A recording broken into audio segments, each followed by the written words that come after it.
जय मिथिला दोस्तों, आज हम आपको जो है ना 2 मार्क्स वाला पूरा पूरा पूरा कंप्लीट करवा देंगे, जिसमें आपको 8 चैप्टर तक बता दिए थे। 9, 10, 11, 12, 9 में क्या है चैप्टर, 2-3 चैप्टर बुक का है, जिसमें से आपको ले लीजिए कि इशू ऑफ शेयर। हाँ, उसके बाद आपको हो गया कि फॉर फीचर ऑफ शेयर और इशू, तीनों को मतलब मिला के चैप्टर बना है 9। ठीक, इसमें कवर आप कर दिए। 10 चैप्टर में क्या आपको इशू ऑफ डिबेंचर मतलब क्या, ऋण पत्रों का निर्गमन। ठीक, बहुत कम है। इस सब चैप्टर में खाली परिभाषा याद करना पड़ेगा, परिभाषा खाली याद करना और कुछ नहीं, परिभाषा के अलावा ज़्यादा कुछ नहीं। तो परिभाषा याद करना पड़ेगा और कुछ नहीं। इस चैप्टर में तो issue of share, issue and for future of share में तो परिभाषा के अलावा कुछ याद ही नहीं करना पड़ेगा। 1-2 प्रश्न भी नहीं पूछता है उसके अलावा। ठीक, 11 में हो गया आपको कौन सा, रिडम्पशन ऑफ डिबेंचर। 12 में हो गया financial statement of a company. तो परिभाषा याद करना पड़ेगा जो इस तरीके से क्या, इसमें जहां परिभाषा मिले वहां आप याद कर लीजिएगा। ठीक, ऑथोराइज्ड शेयर कैपिटल, अधिकृत पूंजी, अंश पूंजी क्या है, अंश पूंजी क्या है, सरेंडर वैल्यू मतलब समर्पित मूल्य क्या है, कंपनी का परिभाषा याद कर लीजिएगा, उसे उसका कैरेक्टरिस्टिक भी पूछता है। ठीक ना, कंपनी क्या है और उसका विशेषता क्या है वो भी पूछते रहता है। तो वो तो आपको आगे किसमें 5 नंबरी में। हाँ, फिर कंपनी का परिभाषा इंडिविजुअल भी पूछ सकता है। स्वीट इक्विटी शेयर क्या है, श्वेत समतांश क्या है, इक्विटी शेयर समतांश क्या है, प्रीफरेंस शेयर पूर्वाधिकार अंश। इसका आपको डिफरेंस भी पूछता है, no doubt at all difference भी पूछता है। कम से कम 2 आप डिफरेंस इसका लिख दीजिए। ठीक, फॉर फ्यूचर ऑफ शेयर मतलब अंशों की जब्ती भी लिख सकते हैं परिभाषा, और इशू ऑफ शेयर इसका भी परिभाषा याद कर लीजिएगा।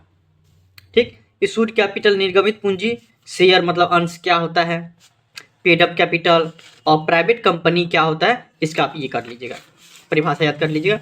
और एक जो लास्ट है आपको प्रोस्पेक्टस, प्रविवरण क्या होता है उसका परिभाषा याद कर लीजिएगा।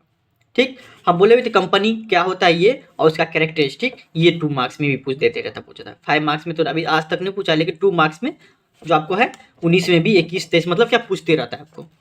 ठीक, कैरेक्टरिस्टिक और डिफरेंस भी इसका होगा इक्विटी प्रेफरेंस शेयर, लेकिन इसका डिफरेंस आपको 5 मार्क्स में हम बताएंगे, क्योंकि 5 नंबरी में पूछ देते रहता है इसका। 2 नंबरी में पूछेगा तो कोई दिक्कत नहीं है, तब तो 5 नंबरी में पूछ देते रहता है। ठीक, ये हो गया, फिर ज़्यादा नहीं आपको याद करना है इसमें। नेक्स्ट चैप्टर में आपको कूपन रेट क्या होता है, कूपन दर क्या होता है, हाँ, उसका डिबेंचर ऋण पत्र क्या होता है, उसका रिडीमेबल डिबेंचर शुद्ध ऋण पत्र क्या होता है, एक बॉन्ड, बॉन्ड क्या होता है। 4 के 4 सिर्फ परिभाषा याद करना है इस चैप्टर से। कितना, 4। ठीक, फिर देखिए अब आपको what are the 2 characteristic of debenture, debenture की 2 विशेषता क्या होता है, ऋण पत्रों की 2 विशेषता लिखिए। ये आपको पूछ दिया हुआ था, तो एक बार देख लीजिएगा तो बहुत अच्छा रहेगा। क्या 2023 से पूछ दिया गया था पिछले साल।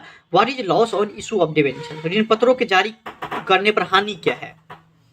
ठीक, state 4 methods of redemption of debenture, debenture का कम से कम 4 मेथड लिखिए, 4 तरीकों के बारे में बताइए जिससे हम रिडम्पशन कर डिबेंचर का रिडीम कर सकते हैं।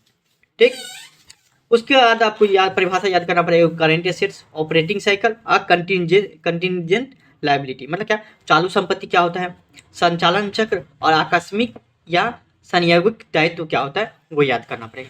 कंटिजेंट लायबिलिटी भी देख लीजिएगा, इस दोनों को तो आराम से देख लीजिए। करेंट एसेट्स क्या होता है, वैसे करेंट एसेट्स क्या होता है, नॉन करेंट एसेट्स क्या होता है, ये सब तो आपको आता होगा क्या, क्योंकि 11th में भी पढ़े हैं, 12th में भी फर्स्ट और सेकंड चैप्टर सब में, मतलब हर दिन इसका यूज करते होंगे आप लोग, current assets, non current assets. ठीक, क्वेश्चन है what is mean by financial statement मतलब क्या, वित्तीय विवरण से क्या आशय है। What are 2 basis financial statement of a company, मतलब कंपनी के कौन सी 2 मूलभूत वित्तीय विवरण है, मूलभूत वित्तीय विवरण कौन से हैं 2 वो बताइए। ठीक, state the name of 4 elements of financial statement, वित्तीय विवरण के 4 तत्वों के नाम बताइए। ठीक, वित्तीय विवरण के 4 तत्वों के नाम बताइए। Give 2 example of non current assets and current assets, मतलब कि गैर चालू संपत्ति तथा चालू संपत्तियों के 2 उदाहरण लिखे, इसका देख लीजिएगा। वैसे नॉन करेंट एसेट्स पूछता है, लेकिन करेंट एसेट्स का भी एग्जाम्पल आप याद कर लीजिएगा तो सही रहेगा। वैसे एक और चीज़ इसमें से याद क्या कर लीजिएगा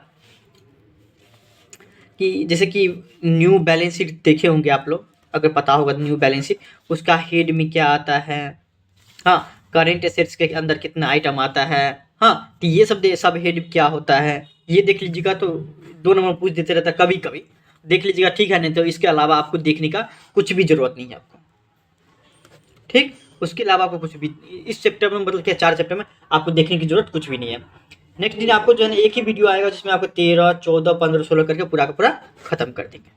ठीक, चलिए, थैंक यू सो मच। कोई दिक्कत होता है इंस्टाग्राम पे आप मैसेज करिए।